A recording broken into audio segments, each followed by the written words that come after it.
Hello students, இன்னைக்கு 9th lecture start பண்ணலாம். Last லெக்சரில் காம்பினேஷன்ஸ் யூஸ் பண்ணி எப்படி கொடுத்துருக்க n டிஸ்டிங்க்ட் ஆப்ஜெக்ட்ஸை டிஃப்ரெண்ட் குரூப்ஸாக பிரிக்கலான்னு பார்த்தோம். அப்புறம் ஜாமெண்ட்ரியில் காம்பினேஷனோட யூசஸ் பார்த்தோம். லைக் என்னென்னா, லைக் உங்களுக்கு n நம்பர் பாயிண்ட்ஸ் கொடுத்துட்டா அதை எப்படி நம்ம வந்துட்டு நம்பர் ஆஃப் லைன்ஸ் வரையறதுன்னு பார்த்தோம். அதுக்கப்புறம் நம்பர் ஆஃப் ட்ரையாங்கிள்ஸ் அதை யூஸ் பண்ணி எப்படி ட்ரா பண்ணதுலாம் பார்த்தோம். இந்த லெக்சர்ல நம்ம லைக் உங்களுக்கு ஒரு ஈக்குவேஷன் கொடுத்துட்றாங்க அப்படின்னு கொடுத்துட்டு அதுக்கு நம்பர் ஆஃப் இன்டெக்ரல் சொல்யூஷன், இன்டெக்ரல்னா ஒன்றும் இன்டீஜர் சொல்யூஷன்ஸ். இப்போ உங்களுக்கு x + y = 3ன்னு கொடுத்துட்டு அதுக்கு find the number of integer solutions அந்த மாதிரின்னு அதுலேயும் 2 கேஸ் இருக்கு. அப்படின்னா x1, x2, so on xr வந்து greater than or equal to 0ன்னு இடுவாங்க. இல்லைன்னா x1, x2, so on xr வந்து greater than or equal to 1ன்னு வாங்க. இதுதான் 2 கண்டிஷன். இங்கே நான் எக்ஸாம்பிளுக்கு x + y = 3ன்னு எடுத்தேன்ல, நான் உங்களுக்கு டெஸ்ட் கேஸ் காட்டுறதுக்கு x, y greater than or equal to 0ன்னு எடுக்கிறேன். இப்போ x + y = 3ன்றதுனால நான் x, yன்னு 2 காலம் எடுத்துக்கிறேன். இதில் x வேல்யூஸும் இதில் y வேல்யூஸும். இப்போ x + y = 3ன்னா என்ன வரும்? 0, 3 வரலாம், இல்லை 3, 0 வரலாம், இல்லை 1, 2 வரலாம், இல்லை 2, 1 வரலாமா? வேறு எதுவும் பாசிபிலிட்டிஸ் இல்லை, இன்டீஜர்ஸ் மட்டும்தான். அதாவது இங்கே x, y greater than or equal to 0, அப்புறம் x, y belongs to integers. தட்னா இன்டீஜர்ஸ். அப்போ நான் ஃபார்முலாவில் பண்ணிட்டேன். இந்த ஃபார்முலாவில் சின்ன சேஞ்ச் இருக்கு. இது வந்து r - 1. அதாவது இந்த இதில் n + r - 1 c r - 1 இதுதான் ஃபார்முலா. அப்போ n வந்து எனக்கு இங்கே 3 இங்கே கொடுத்துருக்காங்க பாருங்க, இதுதான் ஃபார்ம். rன்றது நம்பர் ஆஃப் வேரியபிள்ஸ், nன்றது அந்த ரிசல்ட். n வந்து இங்கே 3, rன்றது 2, ஏன்னா x, yன்னு 2 வேரியபிள் தான் இருக்கு. அப்போ ஃபார்முலாவில் போட்டால் எனக்கு 3 + 2 - 1 c 2 - 1 வரும். இது வந்து எனக்கு 4c1. 4c1 வந்து 4. எனக்கு 4 சொல்யூஷன்ஸ் வந்துருக்கா. இப்போ ஒருவேளை நான் x, y greater than or equal to 1ன்னு எடுத்தா எனக்கு இந்த 2 சொல்யூஷன் மட்டும் தான் வரும். அந்த ஃபார்முலா வந்து n - 1 c r - 1. அப்போனா எனக்கு 4 - 1 c 2 - 1 வரும். இது வந்து 4 கூட இல்லை, எனக்கு n 3 - 1 c 2 - 1 வந்து 2c1 2c1 2 சொல்யூஷன்ஸ் இருக்கு பாருங்க. ஃபார்முலா புரிஞ்சிச்சா? அதாவது கொடுத்த வேரியபிள்ஸ் எல்லாமே greater than or equal to 0 அப்படின்னா உங்களுக்கு வந்து n + r - 1 cr - 1 சொல்யூஷன்ஸ் இருக்கும், டிஃப்ரெண்ட் சொல்யூஷன்ஸ் இருக்கும். இல்லை எனக்கு வந்து x1, x2, x3, x4, so on xrனா greater than or equal to 1ன்னு சொன்னால் எனக்கு n - 1 cr - 1 number of integral solution இருக்கும். சரியா? இப்போ அதில் கொஷின்ஸ் பார்க்கலாம். The number of different solutions of the equation x + y + z = 12 and xyz is a positive integer அப்படின்றாங்க. Positive இன்டீஜர்னா என்ன அர்த்தம்? xy z எல்லாம் greater than or equal to 1ன்னு அர்த்தம். greater than or equal to 0 case கிடையாது. அப்போ இதுக்கு என்ன, இந்த கேஸ்க்கு என்ன formula? Number of case, number of different solutions, number of different solutions. Formula என்ன? இல்லை greater than or equal to 0ன்னா greater than or equal to 0ன்னா எனக்கு n + r - 1 cr - 1. இங்கே வந்து greater than or equal to 1ன்னு இருக்காங்க. அப்போ எனக்கு n - 1 cr - 1. இந்த n என்ன r என்னன்னு கண்டுபிடிக்கணும்.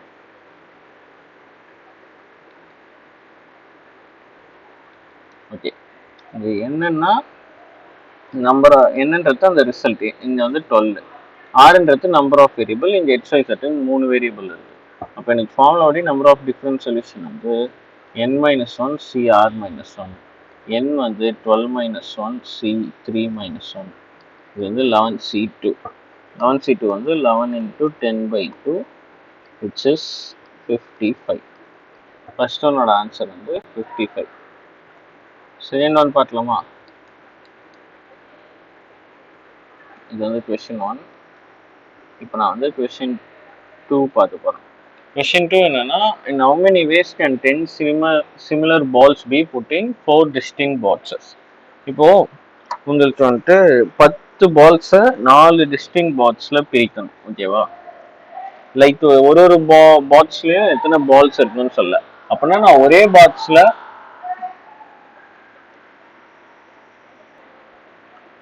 அப்படின்னா நான் 10 பால்ஸை 4 பாக்ஸஸ் போடணும். அப்போ நான் 10 பால்ஸை ஒரே பாக்ஸில் போடலாம், இல்லைன்னா 10 பால்ஸையும் பிரித்து 4 பாக்ஸில் போடலாம். அதாவது எனக்கு அந்த 4 பாக்ஸில் நான் போடுற பால்ஸோட கவுண்ட் வந்து 10ஆக இருக்கணும். அப்போ நான் இப்படி எழுதலாமா? நான் வந்து H1, H2, H3, H4 are the number of balls in each bots. 4 பாட்ஸ்ன்றதுனால நான் 4 வேரியபிள் எடுத்துக்கிறேன். அப்படின்னா எனக்கு அந்த பாட்ஸ்ல இருக்க பால்ஸோட கவுண்ட்லாம் சேர்த்து H1 + H2 + H3 + H4ன்னு எனக்கு 10 வரணும். கரெக்டா?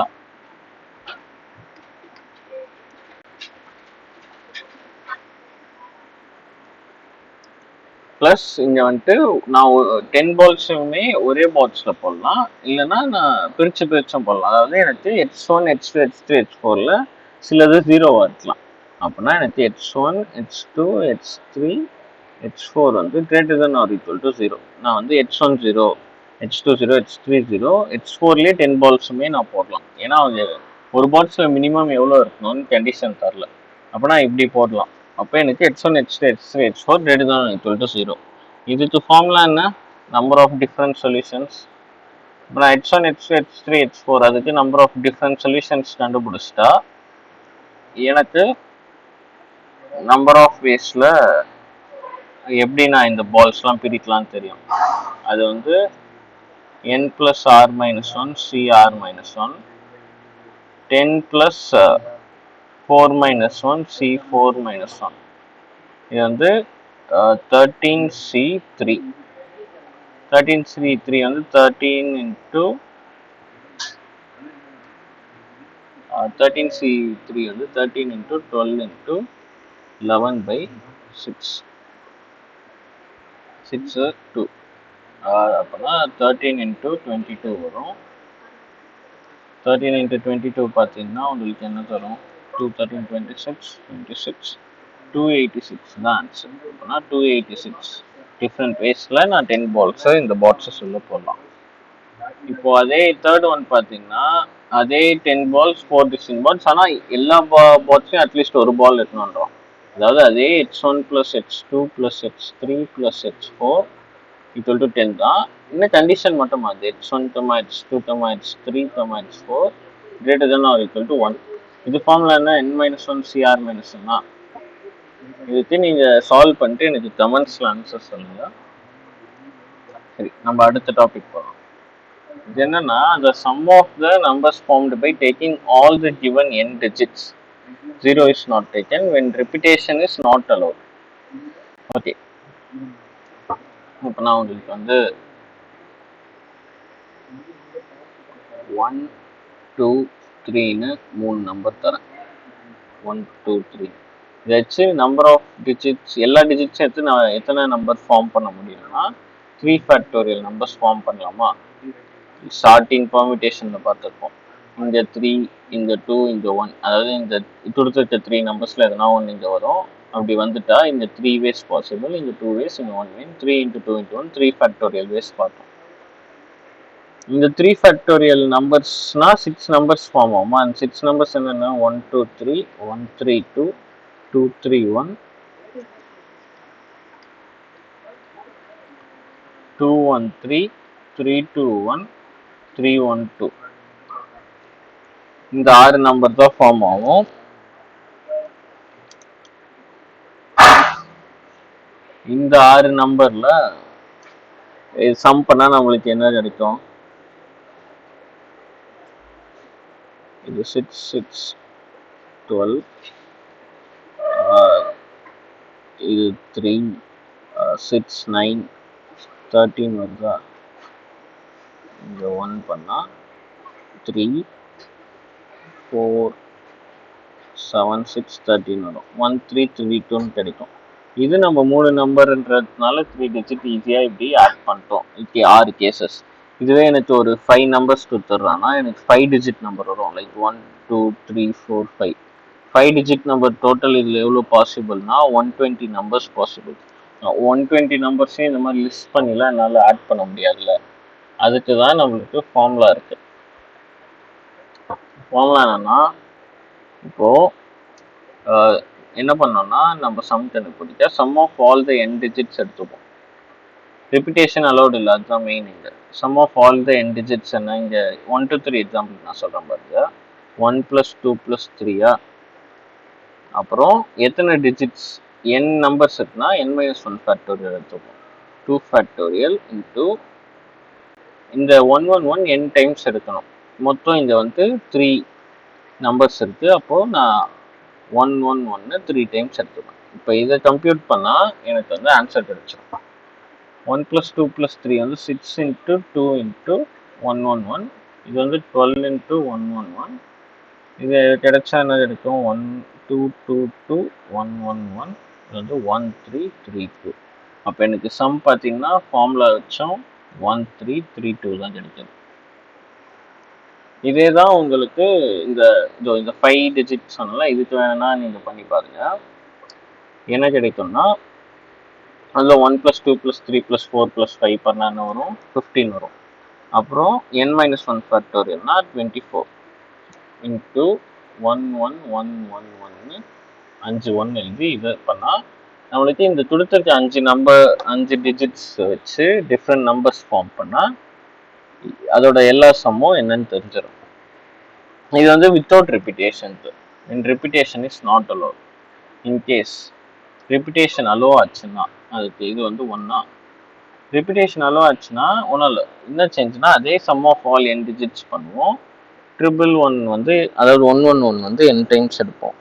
ஆனால் அந்த நம்பர்ஸ் அரேஞ்ச் பண்ண மட்டும் நம்ம ரிப்பிட்டேஷன் அலோ ஆனால் n⁻r அதனால n⁻n-1 எடுத்துப்போம். இப்போ இங்கேயே பார்த்தீங்கன்னா ரிப்பிட்டேஷன் அலோ ஆனால் என்ன ஆகும்னா 3² 9 பாசிபிள் வேஸ் இருக்கு. 111 வரும், அப்புறம் 222 333 வரும். இந்த மாதிரி பாசிபிலிட்டிஸ் இருக்குல்ல. அதனால நம்ம அதுக்கு எத்தனை வேஸ்ன்ட்டு கம்ப்யூட் பண்ணுறது n⁻n-1 அதை விட மல்டிப்ளை பண்ணிட்டா போதும். சம் ஆஃப் ஆல் டிஜிட்ஸ் அதே sum of all n digits எடுக்கணும். Into n⁻n-1 into 111 n times பண்ண போதும். ஓகேவா? இதுக்கு இப்போ கொஷின்ஸ் பார்க்கலாம். ஃபர்ஸ்ட் கொஷின் என்னன்னா, find sum of all digits possible from 1 to 3 1, 2, 3, 4 repetition not allowed இருக்கும். அப்போ சம் ஆஃப் ஆல் நம்பர்ஸ் வந்து பார்த்தீங்கன்னா சம் ஆஃப் இந்த டிஜிட்ஸா, சம் ஆஃப் டிஜிட்ஸ் என்ன 1 + 2 + 3 + 4 sum of all n digits minus into என்னது n-1 ஃபேக்டோரியல். மொத்தம் எத்தனை நம்பர் இருக்குது? 4 நம்பர் இருக்குது. Minus into 3 factorial into n-1 வந்து நான் வந்து 4 டைம்ஸ் எடுக்கணும். அப்படின்னா 1111 இது வந்து 10 × 3 ஃபேக்டோரியல் 6 × 1111 இது 60 இன்ட்டு அப்போ எனக்கு என்ன வரும்? 66660. இதுதான் என்னோட ஃபைனல் ஆன்சர். இதுதான் சம். இப்போ கொஷின் 2 பார்ப்போம். 3 டிஜிட் நம்பர்ஸ் 3 பாசிபிள் நம்பர்ஸ் இருக்குது 5 6 7. இதை எடுத்து ரிப்பிட்டேஷன் அலோ பண்ணுறாங்க. ரிப்பிட்டேஷன் அலோ பண்ண ஃபார்முலா என்ன? சம் ஆஃப் ஆல் நம்பர்ஸ்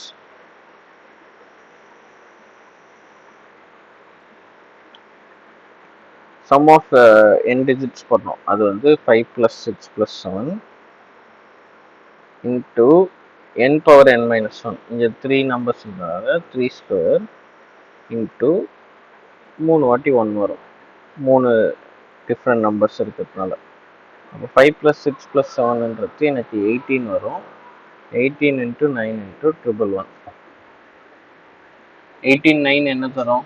9 8 72 2 7 9 1 9 16 162 × 111 அது பார்த்தீங்கன்னா 162 162 162 28 9 7 1 17,982 இந்த சம்முக்கான ஆன்சர்.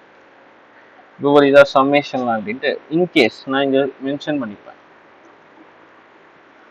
ஜீரோலாம் எடுக்கலை இந்த கேசஸில், ஜீரோ இஸ் நாட் டேக்கன், இந்த n டிஜிட்ஸை நம்ம ஜீரோ வந்து கன்சிடர் பண்ணல. இன்கேஸ் ஜீரோ கன்சிடர் பண்ணால் என்ன ஆகும்னா, நம்ம பெர்முடேஷன்லேயே பார்த்துருப்போம், ஜீரோ கன்சிடர் பண்ணால் இப்போ ஒரு 5 டிஜிட் நம்பர் எடுக்கிறோம், 5 நம்பருக்கு ஒரு 5 நம்பர் இருக்கு, 0 1 2 3 4னா எனக்கு இந்த 0 வந்துட்டா இது ஒரு 5 டிஜிட் நம்பராகவே இருக்காது. அப்போ என்ன பண்ணியிருப்போம்னா, மொத்தம் 5 டிஜிட் நம்பர் எத்தனை வருதுன்னு பார்த்துட்டு அதுலேருந்து இங்கே 0 பிளேஸ் பண்ணிட்டு மிச்சம் 4 டிஜிட்ஸ் அரேஞ்ச் பண்ண எவ்வளோ கேசஸ் இருக்குன்னு பார்த்து மைனஸ் பண்ணியிருப்போம். அதே தான் இங்கேயும் பண்ணுவோம். அதாவது இந்த 0வோட வச்சு நம்ம வந்து இந்த சம் ஃபார்ம்லாம் யூஸ் பண்ணிடுவோம். எல்லா டிஜிட்ஸையும் sum of all n digits 0 இன்க்ளூடடாக இருந்தால் நான் இப்போ சொல்கிறதுக்கு sum of all n digits பண்ணிடுவோம், இன்ட்டு n minus 1 ஃபேக்டோரியலும் பண்ணிடுவோம், இன்ட்டு 1111 n டைம்ஸ் எடுத்துப்போம். எடுத்துட்டு அப்புறம் என்ன பண்ணுவோம்னா மைனஸ் திரும்பி sum of all n digits. இதில் என்னன்னா 0 நம்ம ஆட் பண்ணலன்னு அர்த்தம், ஆனால் 0 ஆட் பண்ணலனாலும் ஒரே ரிசல்ட்டை தரப்போகுது. இன்ட்டு n minus 2 ஃபேக்டோரியல் எடுக்கணும். என்ன பண்ணுறோன்னா இப்போ வந்து நம்ம 0வை இந்த லாஸ்ட் எம்எஸ்பி லாஸ்ட் டிஜிட் இந்த ரைட் சைட் டிஜிட்டில் வச்சுட்டு மீதி இருக்க நம்பர்ஸோட சம்லாம் கண்டுபிடிப்போம். அதெல்லாம் இதுலேருந்து மைனஸ் பண்ணிட்டா நம்மளுக்கு ஆன்சர் கிடைச்சிடும்ல. அப்போ இதெல்லாம் n-2 ஃபேக்டோரியல், ஏன்னா n-1 இருக்கும், 0 இந்த எடுத்துட்டா n-1 பிளேசஸ் இருக்கு, அதுக்கு n-1 வந்து n-2 ஃபேக்டோரியல் இன்ட்டு 111 வந்து நான் n-1 டைம்ஸ் எடுத்தா போதும். இதுதான் ஃபார்முலா. 0 ஒரு வேளை இன்க்ளூட் ஆச்சுன்னா. இதே நம்மளுக்கு ரிப்பிட்டேஷன் அலோடுன்ட்டாங்கன்னா இங்கே n-1 ஃபேக்டோரியல் பதிலாக எனக்கு n பவர் n-1 வரும். ஓகேவா? ஓகே, இதுதான் sum of digits to formula. அடுத்து டீஅரேஞ்ச்மெண்ட் தான் கடைசி டாபிக், பெர்முடேஷன்ல காம்பினேஷன்ல. டீஅரேஞ்ச்மெண்ட்ஸ்ன்றது என்னன்னா, ஸ்பெல்லிங் மிஸ்டேக், இந்த ஏ வராது. டீஅரேஞ்ச்மெண்ட்ஸ்ன்றது என்னன்னா, இப்போ அரேஞ்ச்மெண்ட்ஸ் பார்த்துருப்போம், இந்த ஆப்ஜெக்ட்ஸ்லாம் இந்த பிளேசஸ் போக எத்தனை வேஸ்ன்னு பார்த்துருப்போம். இப்போ என்ன பார்க்க போறோம்னா, இது வந்து மோஸ்ட்டாக லெட்டர் அண்ட் என்வலப் வச்சு சொல்லுவாங்க. என்கிட்ட 3 லெட்டர் இருக்கு, 3 லெட்டரை போட 3 என்வலப் இருக்குமா? என்வலப்னா என்ன, அந்த போஸ்ட் ஆஃபீஸ்லலாம் லெட்டரை வந்து உள்ளே வச்சு போஸ்ட் பண்ணுவாங்கல்ல ஸ்டாம்ப் ஒட்டி, அதுதான் என்வலப். இந்த 3 லெட்டர் நான் வந்து ஏபிசின்னு எடுத்துக்கிறேன். அப்புறம் அதுக்கேற்ற 3 என்வலப் ஏபிசின்னு இருக்கும். இப்போ எனக்கு என்ன இந்த கண்டிஷன்னா, ஏ லெட்டர் வந்து ஏ என்வலப்குள்ளே போகக்கூடாது, அந்த மாதிரி பி லெட்டர் பி என்வலப்குள்ளே போகக்கூடாது, சி லெட்டர் சி என்வலப்குள்ளே போகக்கூடாது. இப்போ ஏ வந்து பிக்குள்ளே போகலாம், இந்த ஏ வந்து சிக்குள்ளே போகலாம், இல்லைன்னா பி வந்து ஏக்குள்ளே போகலாம். அதாவது ஏக்கு போகக்கூடாதுன்னா ஏபி ஏசி போகலாம், இல்லை பிக்கு போகக்கூடாதுன்னா பிஏபிசி போகலாம், சிக்கு போகக்கூடாதுன்னா சிஏ சிபி போகலாம்ல. அப்போ எத்தனை வேஸ் இருக்கு, எனக்கு 6 வேஸ் இருக்கு. கரெக்டா? நான் வந்து இங்க வந்து டீஅரேஞ்ச்மெண்ட் பண்றேன், இது பேரு டீஅரேஞ்ச்மெண்ட். ஏன்னா எனக்கு ஏக்கு போகக்கூடாதுன்னு நான் கண்டிஷன் எடுக்கிறேன். அதை கண்டுபிடிச்சதான் நம்மளுக்கு ஃபார்முலா இருக்கு, அதுதான் டீஅரேஞ்ச்மெண்ட்னு சொல்லுவோம். கண்டுபிடிக்கிற ஃபார்முலா என்னன்னா, இப்போ n திங்ஸ் வந்து அப்புறம் n places, அதுக்கு n things and n places இருக்கு அப்படின்னா, if n distinct objects are arranged in a row, then the number of ways in which they can be dearranged so that none of them occupies the place assigned to it is. ஏக்கு போகக்கூடாது, பிக்கு போகக்கூடாது, சிக்கு போகக்கூடாதுன்னா number of ways பார்த்தீங்கன்னா formula வந்து n factorial into 1 minus 1 by 1 factorial plus 1 by 2 factorial. ஆல்டர்னேட்டா plus and minus வரும். 1 by 3 factorial. Odd நம்பர்ஸ்க்கு மைனஸ் வரும், ஈவன் நம்பர்ஸ்க்கு ப்ளஸ் வரும். ப்ளஸ் அப்புறம் இது சோவான்னு போயிட்டு மைனஸ் 1 பவர் n, அதாவது மைனஸ் 1 பவர் ஈவன் வந்து ப்ளஸ் வரும், மைனஸ் 1 பவர் n வந்து -1 பவர் ஆட், அதாவது n ஆடாக இருந்தால் நெகட்டிவ் வந்துடும். பை 1/n ஃபேக்டோரியல் தான் ஃபார்முலா.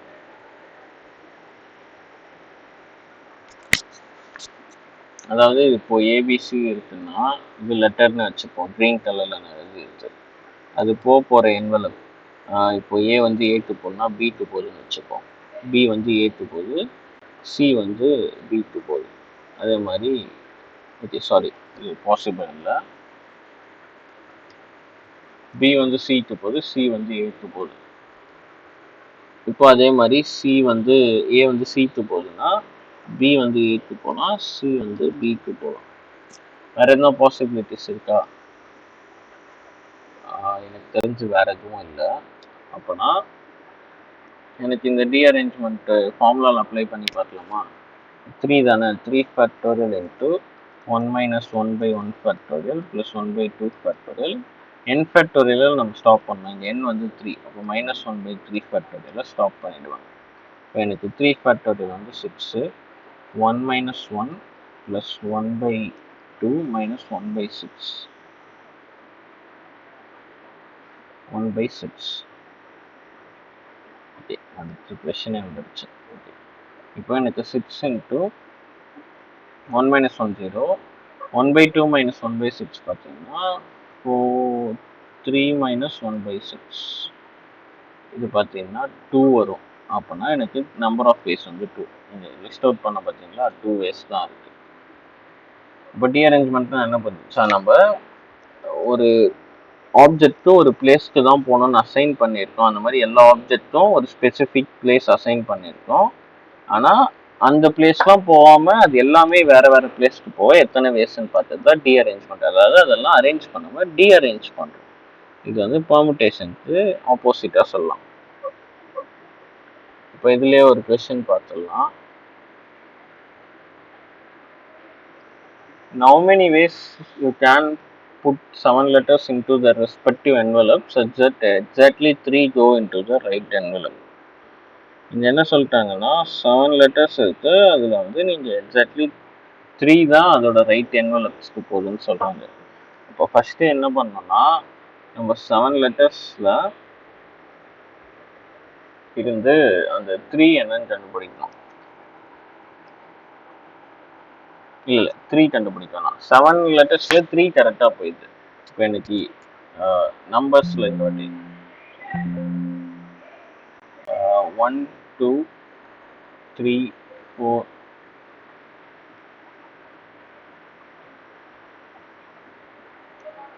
ஓகே, நான் வந்து இப்போ 1 2 3 4 5 6 7 இருக்குன்னா எனக்கு இதில் 3 லெட்டர் மட்டும் கரெக்டாக என்வலப்குள்ளே போயிடுது. அப்போ அந்த 3 இப்போ எனக்கு என்வலப் வந்து ஏபி சிடி இஎஃப் ஜின்னு இருக்குன்னா A1 B 2B அந்த மாதிரி நம்ம ஆர்டராக அசைன் பண்ணுறோம்னா இதில் 3 மட்டும் கரெக்டான என்வலப் போயிடுது.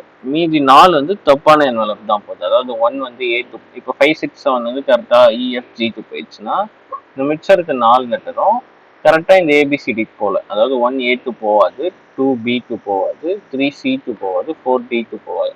இது எத்தனை நம்பர் ஆஃப் வேஸ்ன்னு கேட்குறோம். அப்போ அந்த நம்ம 7லேருந்து அந்த தப்பாக போகிற 4 என்னன்னு கண்டுபிடிச்சிட்டா நம்ம அந்த 4க்கு டீஅரேஞ்ச்மெண்ட் பண்ணலாமா? இப்போ 7லேருந்து 4 செலக்ட் பண்ணுறது எத்தனை வேஸ்? 7C4 இன்ட்டு இப்போ 4 செலக்ட் பண்ணியாச்சு, அந்த 4ஐயும் டீஅரேஞ்ச்மெண்ட் பண்ண எத்தனை வேஸ்ன்னு பார்ப்போம். ஃபார்முலா என்ன? n factorial into 1 minus 1/1 factorial plus 1/2 factorial minus 1/3 factorial. இது வந்துட்டு நம்மளுக்கு 6 வரைக்கும் இருக்கு.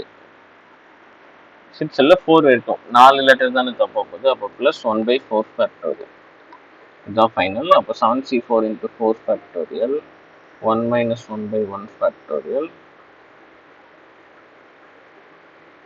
plus 1/2 factorial minus 1/3 factorial plus 1/4 factorial.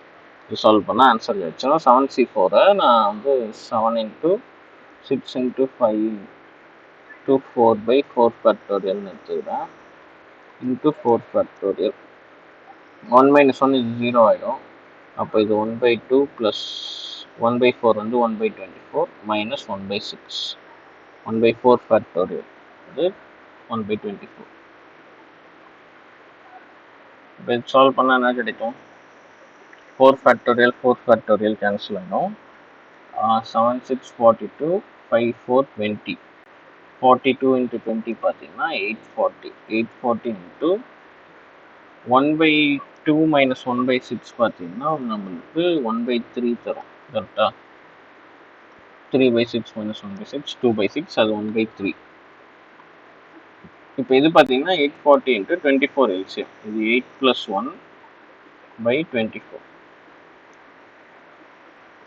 அப்போ 840 into 9/24. 24 பார்த்தீங்கன்னா என்ன டேபிள் இருந்து கேன்சல் ஆகுது? இது வந்து 3s are, இது 8s are. அப்புறம் 8 1s are, இது வந்து 105. அப்போ எனக்கு 315 ways இருக்குது. 105 into 3னா 315 waysல என்னால் டீஅரேஞ்ச்மெண்ட் பண்ண முடியும். அதாவது 7 லெட்டர்ஸ்க்கு வந்து 4 செலக்ட் பண்ணுறேன். ஏன்னா 3 லெட்டர்ஸ் கரெக்டான என்வலப்பில் போயிடுது. அந்த 4 செலக்ட் பண்ணி அதை டீஅரேஞ்ச்மெண்ட் பண்ணுறோம். டீஅரேஞ்ச்மெண்ட் ஃபார்முலா யூஸ் பண்ணி. ஓகேவா? இதோட நம்மளுக்கு தியரி பார்ட் முடியுது. அடுத்து ப்ராப்ளம் சால்விங்லாம் பார்க்கலாம்.